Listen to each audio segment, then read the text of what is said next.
Okay okay okay Paparao గారు okay. Dasari Kiran గారు స్పందించండి. So ఇప్పుడు విన్నాం మనం వెంకటరెడ్డి గారు మాట్లాడేది విన్నాం, అలాగే పాపారావు గారు కూడా ఒక కొత్త అంశాన్ని చెప్పారు.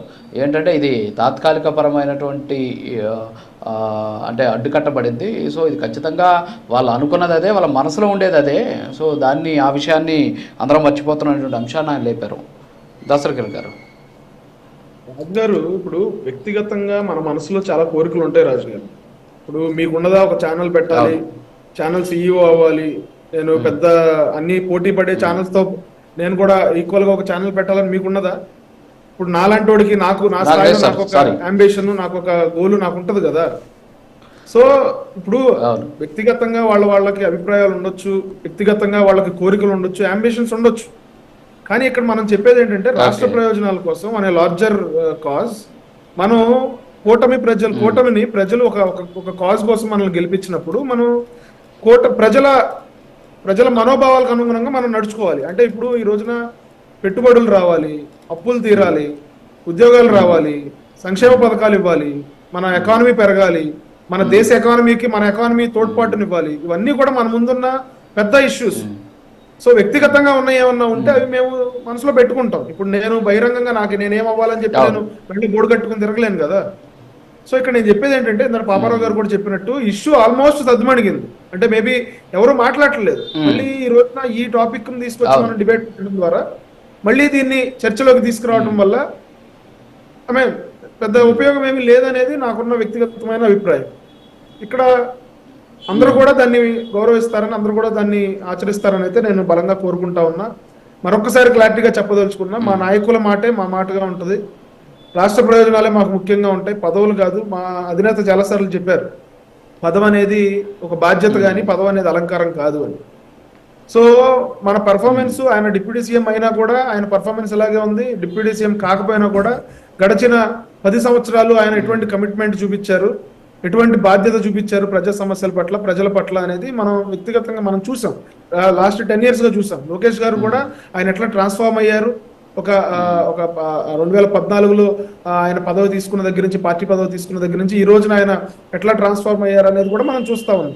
ఈ రోజున రాష్ట్రానికి ఒక బలమైన నాయకత్వం ఉంది రాజు గారు. ఖచ్చితంగా ఎటువంటి చిన్న చిన్న విభేదాలు ఉన్నా కూడా అవన్నీ కూడా సద్దుమణుగుతాయి. స్టేజ్ మీద మనం చూసాం కదా, సఖ్యతగానే ఉన్నారు. సో ఇంతకు మించి నేను దీని గురించి మాట్లాడదలుచుకోలేదు రాజు గారు ఈ టాపిక్ మీద. Okay okay okay okay Kiran గారు ఓకే. రాజుగారు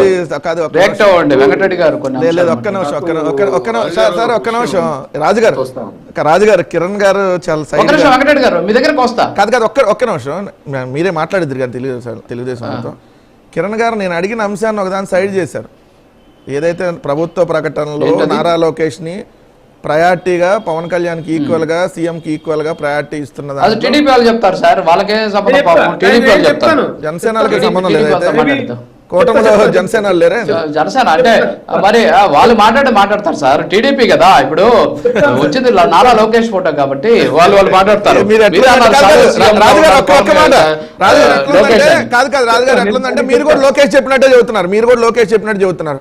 పవన్ కళ్యాణ్ గారు సారీ చెప్పమన్నారు కానీ కాదు వినండి సార్, వినండి. పవన్ కళ్యాణ్ గారు సారీ చెప్పమన్నారు కానీ నా విలేకరులని, నారా లోకేష్ గారిని విలేకరులు అడిగితే అది ఆయన వ్యక్తిగతం అండి. వ్యక్తిగతమైంది ఒక ఉప ముఖ్యమంత్రి హోదాలో ఆయన సారీ అంటే అది కాదు. ఓకే, దాసరి కిరణ్ గారు కూటమిలో ఉన్నటువంటి వ్యక్తిగా స్పందిస్తాడు. కానీ ఇక్కడ ఇష్యూ నారా లోకేష్ కాబట్టి ఒక్కసారి మాట్లాడదాం. విడివిడిగా అంటే మళ్ళీ అదే కదా, ఇప్పుడు విడివిడినే కదా, ఇప్పుడు బాధ అదే కదా సార్. ఇప్పుడు విడివిడిగా ఉండబట్టే కదా ఇప్పుడు ఇది మనం కొట్టుకుంటున్నాం ఈ రోజు. విడివిడిగానే ఉన్నారు. వెంకటరెడ్డి గారు మీరు డిబేట్ ని కంటిన్యూ చేయండి, సాగనివ్వండి. ఒక్క నిమిషం మిమ్మల్ని సాటిస్ఫై చేస్తారు. ఆగండి ఒక్క నిమిషం ఉండండి. మీరు మమ్మల్ని సాటిస్ఫై చేయాలి, వాళ్ళిద్దరు సాటిస్ఫై ఉంటే చాలు. ఒక్క నిమిషం చేస్తారు. శ్రీనివాస్ చౌదరి గారు మాట్లాడటం సార్. సార్ చాలా మంది నారద మహర్షులు ఉన్నారు సార్. చాలా వాళ్ళు కడుపు మంట చల్లాలి కదా, ఏదో ఒక విషయం ఉండాలి కదా. ఇప్పుడు రజనీకాంత్ గారు డైలాగ్ అన్నారు, అది మరి చాలా ఉపయోగపడుతుంది. విమర్శించిన వాళ్ళు మరగని కుక్కలు ఉన్న ఊరు లేవని. కానీ మన పని మనం చేసుకుంటూ వెళ్ళిపోవాలి. మా ముందు టార్గెట్స్ ఉన్నాయి, మేము మా బాధలు పడుతున్నాం రాష్ట్ర అభివృద్ధి కోసం. అంతేగాని మా పార్టీలో ఎటువంటి లుక్కలు లేవు. జగనాసుర దమ్ముంటే పట్టుకో జగనాసుర, వదిలేస్తావు రాజకీయాలు, పాలిటిక్స్. ఇది జరగలే కదా, పట్టలేరు కాదు, కాదు, కాదు, అది కదా. కాదు, అదొకే దమ్ముంటే పట్టుకుంటారు. శ్రీరామ్ చౌదరి కాదు, అది కాదు. స్ట్రైట్ క్వశ్చన్ కి స్ట్రైట్ సమాధానం కావాలా. వెంకటరెడ్డి గారు ఏమంటున్నారంటే రాష్ట్రంలో ముఖ్యమంత్రిగా చంద్రబాబు నాయుడు గారు ఉన్నారు, మరి ఆయన ఫోటో తోటి ప్రకటన ఇచ్చారు. డిప్యూటీ సీఎం గా ఒక్కరే ఉన్నారు పవన్ కళ్యాణ్ గారు, సో ఆయన ఫోటో ఇచ్చారు. మరి లోకేష్ కి రోజు పదం అవసరం లేదు కదా, మీరే ఆల్రెడీ ఎలివేట్ చేస్తున్నారు. దానికి సమాధానం చెప్పండి. ఇప్పుడు నేను ఆ విషయానికి వస్తున్నా. ఫోటో ఎవరు తీయాలి, ఏ ఫోటో తీసేయాలి, ఎవరిని కూర్చోబెట్టుకుని భోజనం పెట్టాలి, ఎవరు కాఫీ తాగాలి, ఎవరు మాట్లాడాలి, ఇవన్నీ మా కుటుంబంలో నిర్ణయాలే. ఎవరు ఫోటో వేయాలన్నా ఎన్డీఏ కుటుంబంలో మాట్లాడుకొని డిస్కస్ చేస్తారు. మా మధ్య ఎటువంటి పొరపచ్చలేదు కదా, ఏ సమస్యలు లేవు. కమిటీ ఏదైతే ప్రోటోకాల్ ఒకటి ఉంటుంది సార్, మీ డెసిషన్ కాదు ఇక్కడ. ప్రోటోకాల్ ఒకటి ఉంటుంది కదా, అధికారికంగా ఒక ప్రోటోకాల్, ఒక మాన్యువల్ ఉంటది. ఉన్నాయండి సార్. ప్రోటోకాల్ ప్రకారం బయటగా ఉంటే అసెంబ్లీలో, శాసనసభలో, లేదంటే ఇంకొక సభలో వైఎస్ఆర్సీపీ కాదు ప్రభుత్వాలు మా ఎమ్మెల్యేలు, మా ఎంపీల్ని మాట్లాడించలేదే. చివరికి కనీసం మైక్ కూడా లేదే. ప్రోటోకాల్ మాట్లాడుకుంటా అంటే ఏం చెప్పాలి? ఇంకా గత 5 ఏళ్లలో రచన పరిపాలన చూసాం కదా. మా పార్టీ నాయకులు మేము గౌరవించుకున్నాం, తప్పేం కాదు కదా. దాన్ని జనం వ్యతిరేకిస్తే మేము సమాధానం చెప్తాం. పార్టీ రాజకీయాలు ప్రోటోకాల్ మాట్లాడేటప్పుడు కొన్ని పద్ధతులు ఉంటాయి కదా. ఖచ్చితంగా ఎన్డీఏ గవర్నమెంట్ లో డెసిషన్ తీసుకునే వాళ్ళు ఫోటోలు వేస్తారు. తెలియకుండా దాపరికంగా ఒక జగన్మోహన్ రెడ్డి గారు 30 ఏళ్ళు పర్మనెంట్ ప్రెసిడెంట్ గా, పర్మనెంట్ ముఖ్యమంత్రిగా అనుకోలేదు మేము. అది రాజకీయాలకి ప్రజాస్వామ్యం విరుద్ధం కాదు కదా. ఫోటో వేశారు, మా అభిమానాల కోసం వేశారు. ఎవరు రాజకీయాలు మాట్లాడతారు, రాజకీయ పార్టీలు రాజకీయాలు చేస్తాయి. కాబట్టి జగన్మోహన్ రెడ్డి గారు ప్రభుత్వం, ఇంకో ప్రభుత్వం కింద పడిపోయింది. కాబట్టి వీళ్ళలో మంచి ఎట్లయినా సరే గొడవ పెట్టాలి, ఏదో రకం తీసుకొచ్చి నారద మహర్షి పనులు చేయాలి అని ఆలోచనతో ఉంటే మేము దానికి తావేమో. మాకు సఖ్యత ఉంది, మా ఎన్డీఏ కుటుంబ నాయకులు చాలా బలమైన నాయకులు, మా మీద టాస్క్ వేరే ఉంది. కాబట్టి మాకు ఇటువంటివన్నీ కూడా చుచుపికిన తీసాడు బారేస్తాం. విమర్శించుకో, తప్పేం ఉంది కదా. మాకు బాధ్యత ఇచ్చారు, ఆ బాధ్యత నెరవేర్చుకుంటూ ముందుకెళ్తాం. కాబట్టి ఇక్కడ సీఎం గారు ఎవరు, డిప్యూటీ సీఎం గారు ఎవరు, ఆయన పని అయిపోయింది, ఈయన పని అయిపోయింది, మాకు అవసరం లేదు. ఎవరు రకరకాలుగా మాట్లాడతారు, ఎవరైనా మాడుకు. ఎందుకంటే వాళ్ళు స్వేచ్ఛా స్వతంత్రాలు ఉన్నాయి, వాక్ స్వాతంత్రం హక్కు ఉంది. కాబట్టి మాడుకొని తప్పలేదు. కాకపోతే మా ఎన్డీఏ కుటుంబ నాయకులు ఏ పార్టీ నాయకులకి ఆ పార్టీ నాయకులు సిస్టమ్ ఇచ్చేస్తారు, దాన్ని ఫాలో అవుతాం. మా మధ్య ఎటువంటి ప్రాబ్లమ్స్ లేవు.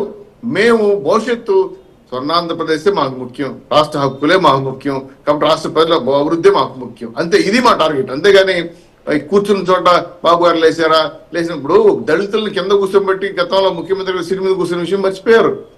దళితులు కనీసం బయటకు లోపల రానికుండా నిలబెట్టిన సంఘటన చూసాం, శిరోమండలం చేసాం, అదేవిధంగా మూత్ర విచరణ చేసి చూసాం, సమ్మిట్ డోర్ డెలివరీ చేసాం. అంత ఘోరమైన ప్రభుత్వం మేము నడపట్లేదు కదా. మా పార్టీ నాయకులు మేము గౌరవించుకుంటున్నాం, తప్పు కాదు కదా. ఇది ఇప్పుడు గౌరవించుకోవడం వేరు, ప్రోటోకాల్ సిస్టమ్ అంటే మాకున్న అభిమానం. అది మేము అందరు నాయకులు మా పార్టీలో ఉండే ఎన్నే కూడా ప్రతి ఒక్కరు కూడా మా నాయకులే. పవన్ కళ్యాణ్ గారు మాట్లాడినా మేము ఆశ్రయించాలి, లోకేష్ గారు ఆ మాట్లాడినా మేము ఆశ్రయించాలి, చంద్రబాబు నాయుడు మాట్లాడి మేము ఆశ్రయించాలి. మా నాయకులు మాకు శిరోధారి. కాబట్టి ఖచ్చితంగా ఈ లొక్కలొక్కలు అనేవి కూడా కేవలం కల్పితాలే. ఎవరి మధ్యలో ఎటువంటి అభిప్రాయాలు లేవు. ఈ కల్పితాలు తీసుకొని వచ్చి మనం డిస్కస్ చేసి ప్రజలకు గతంలో చేసిన అవసరం లేదు. కాబట్టి చాలా స్ట్రాంగ్ బాండింగ్ ఉన్న ఎన్డీఏ గవర్నమెంట్ 30 ఏళ్ళు పరిపాలన ఉంటుంది.